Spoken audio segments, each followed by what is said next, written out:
अच्छा स्टूडेंट्स, आज का जो हमारा यानी कि जो क्वेश्चन है वो क्वेश्चन नंबर 3 है एनालिटिक ज्योमेट्री का एक्सरसाइज 7.1 हम कर रहे हैं। और इसमें मैं आपको दिखाता चलूँ कि आप देख सकते हैं कि यहाँ जो है क्वेश्चन में लिखा हुआ है कि फाइंड ये देखें 3 को देखें, ठीक है। Find the point on the x axis which is √41 units away from this point, ठीक है। इसका मतलब क्या है? इसका मतलब आपको मैं समझाता हूँ, देखिए सही है।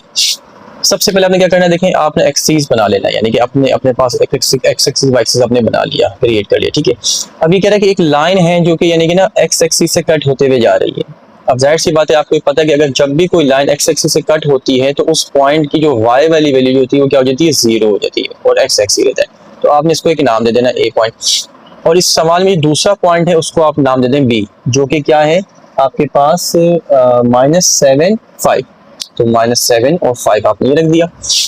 आप देख सकते हैं कि find the point on the x axis which is √41 units away from -7 5। तो ये जो दूसरा पॉइंट है इसको मैंने जो नाम दिया है ना वो बी पॉइंट दिया है। और जो लाइन जब एक्स एक्सिस पे कट कर रही है तो लाइन जब एक्स एक्सिस पे कट करेगी तो वाई वाली वैल्यू हमारे पास क्या हो जाएगी? 0 हो जाएगी। और ये देखिए यहाँ से लेकर यहाँ तक, यानी कि ये यहाँ से लेकर यहाँ तक जिसका जो डिस्टेंस है, जो फासला ये भी दिया हुआ है कितना? √41 दिया हुआ है, √41 दिया हुआ है, ठीक है।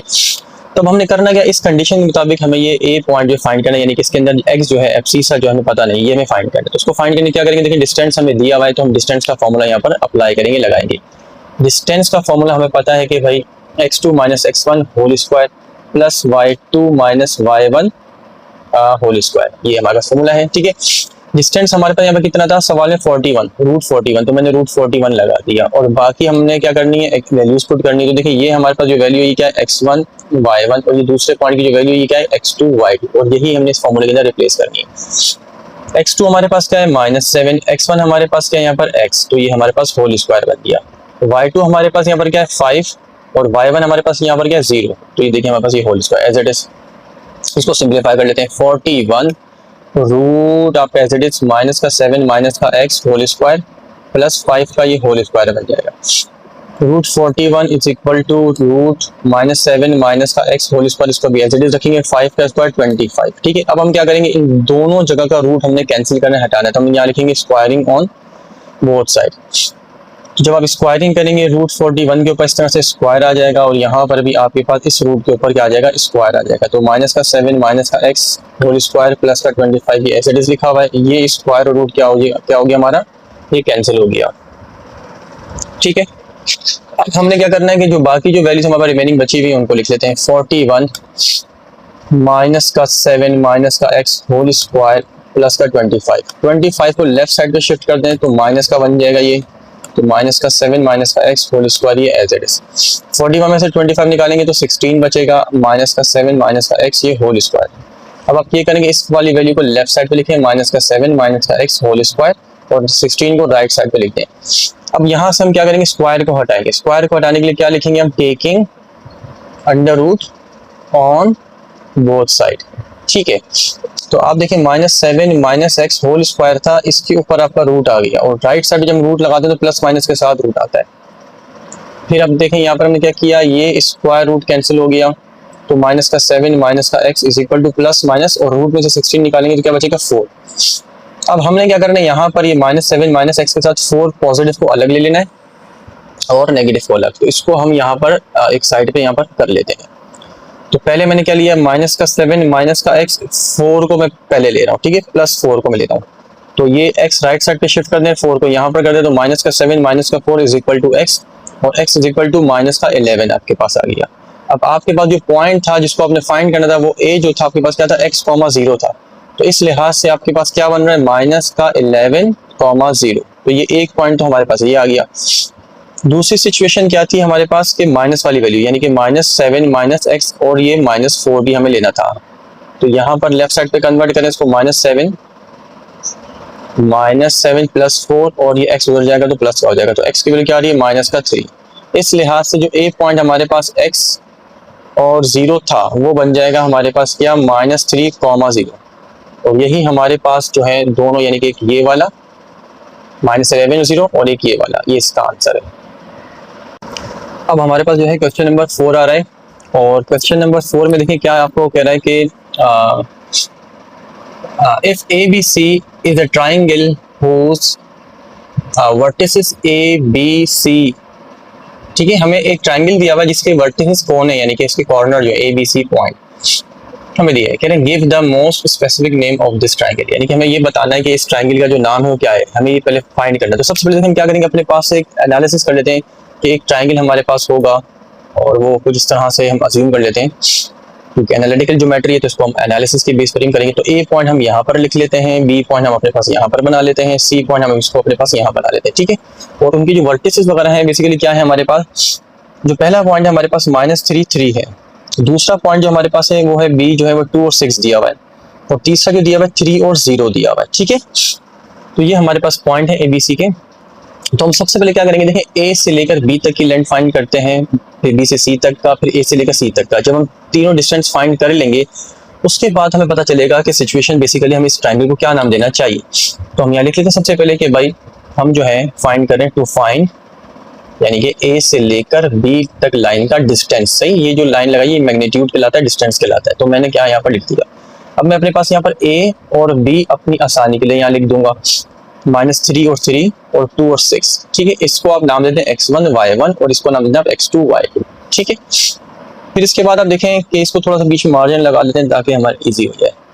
फिर यहाँ पर देखें हम क्या करेंगे कि डिस्टेंस का फॉर्मूला लगाएंगे। डिस्टेंस हमारे पास जो है उसका जो फॉर्मूला है x2 - x1 whole square plus y2 - y1 whole square.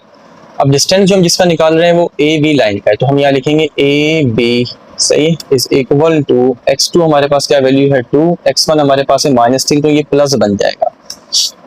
y2 हमारे पास क्या है 6, y1 हमारे पास क्या है 3 होल स्क्वायर, ठीक है। तो ये 2 + 3 5 का होल स्क्वायर, 6 में से 3 निकालेंगे 3 का ये होल स्क्वायर। इसके बाद आप देखें 5 का स्क्वायर 25, 3 का स्क्वायर 9, तो आप प्लस करेंगे कितना बन जाएगा 34 यूनिट्स, यानी कि जो ए और बी का डिस्टेंस आपने निकाला है वो 34 यूनिट्स आपके पास आया है।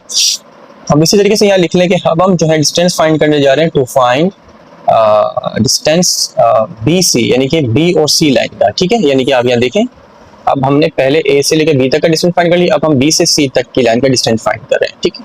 तो बी सी का डिस्टेंस हमारे पास यहाँ पर हम लिख लेते हैं अपने पास पहले बी पॉइंट को, और यहाँ पर हम लिख लेते हैं सी पॉइंट को। बी हमारे पास 2 6 है और सी हमारे पास 3 0 है, तो ये मैंने लिख लिया x1 y1 और ये लिख लिया मैंने x2 y2। तो डिस्टेंस के फॉर्मूला में लगाऊंगा यहाँ पर x2 - x1 whole square plus y2 - y1 whole square.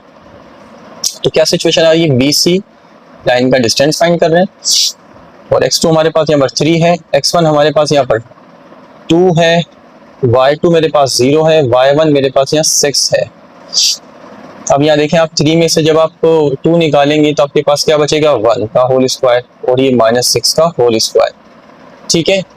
तो यहाँ पर 1 का स्क्वायर 1 आ रहा है, 6 का स्क्वायर 36, यानी कि √37 आपके पास यूनिट्स आ रहा है, किसका, बी सी का, ठीक है। अब हम यहाँ साइड में जो है हम यहाँ निकाल लेते हैं डिस्टेंस किस चीज़ का, to find A C line का डिस्टेंस, ठीक है। अब हम निकालेंगे किसका, इस जगह का, इस ए सी लाइन का डिस्टेंस, ताकि तीनों लाइन का डिस्टेंस हमारे पास आ जाए। तो लिहाजा ए जो हमारे पास पॉइंट है वो है -3,3 एंड और सी जो हमारे पास है वो है 3,0, x1 y1 x2 y2। इसके बाद डिस्टेंस का फॉर्मूला हम लगा देते हैं यहाँ x2 - x1 whole square plus y2 - y1 whole square, ठीक है। अब इसको हम यहाँ पर डिस्टेंस की जगह पर जो हम फाइंड कर रहे हैं यानी कि ए सी फाइंड कर रहे हैं वो लिख लेते हैं, और x2 की वैल्यू 3 है, x1 की वैल्यू हमारे -3 है, तो ये +3 बन जाएगा। y2 हमारे पास 0 है, y1 हमारे पास 3 है, तो ये हमारे पास आगे ये देखें 3 + 3 कितना हो गया 6, और ये -3 का होल स्क्वायर, तो 6 का स्क्वायर 36 होगा और 3 का स्क्वायर 9 हो जाएगा, तो कितना बन जाएगा 45 हो जाएगा। तो आप एक बात आपने नोटिस करी कि जो आपके पास ए बी का जो डिस्टेंस आया था वो आया था √34 यूनिट्स, जो कि ये रहा। फिर BC का जो डिस्टेंस आपके पास आया था वो आया था √37 यूनिट्स। फिर AC लाइन का जो डिस्टेंस आपके पास आ रहा है वो आ रहा है √45 यूनिट्स। तो अगर कभी भी तमाम लाइन का यानी कि A से लेकर B तक, यानी कि A से B तक, B से C तक, AC से तक, अगर तीनों लाइन का डिस्टेंस बिल्कुल डिफरेंट आ रहा है तो समझ लें उस ट्राइंगल को हम जो कहते हैं, उस ट्राइंगल को हम कहते हैं स्केलीन ट्राइंगल। क्या कहते हैं? Scalene triangle. तो इस ट्राइंगल को हम क्या नाम देंगे सवाल के मुताबिक? Scalene triangle. और ये इसका हमारा आंसर आ जाएगा।